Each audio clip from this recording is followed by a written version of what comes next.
Mga gusto mag-reseller mga tol, open tayo. Meron tayo dito 5-star ng striker, punuan laman, pwedeng walang label, pwede nyo orderin ng walang label yan, ganyan no.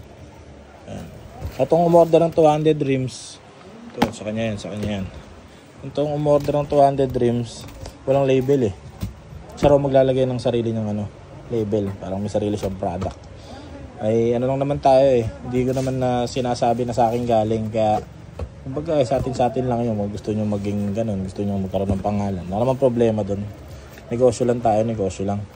Yan mga boss, 5-star puno. Meron din tayo ng OG Thunder, meron din tayo. Medyo hindi lang siya talaga yung presyong pangmasa, kasi nga hindi naman kasi ampaw yan, maintindido, alam yan.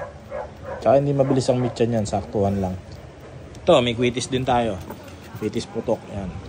Binibigay ko lang yan ng pag 500 below ang order, binibigay kong size isa, pero magandang mabisang quitis putok yan. No stick yun ha, pero pag 1,000 pataas, 5 piso lang bigay ko na order ng quitis putok ha.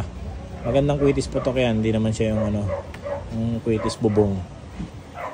Kaya PM nyo na ako sa Facebook mga tol. Meron din tayong mga pambata, yan, may mga order din naman yan. PM nyo na ako sa Facebook, Resti Ruiz Estor, yun ang Facebook ko ha. Resti Ruiz Estor, yung may blue check. Ay, ilalagay ko na rin dyan sa description sa baba. Sige. Salamat mga bossing. Alam nyo na yan. Sa mga suki ko sa Visayas, Mindanao, alam na nila yan. Paano diskarte. Sa stick nito, kung problema kayo, pwede namang umorder ng stick. Magbebenta rin naman ako. At kayo na lang magtitape dyan. Kaya wala siyang stick para pag shipping kasi, mas makamura kayo. Kasi masyadong malaki yung box pag naka-stick na yan. Peace out.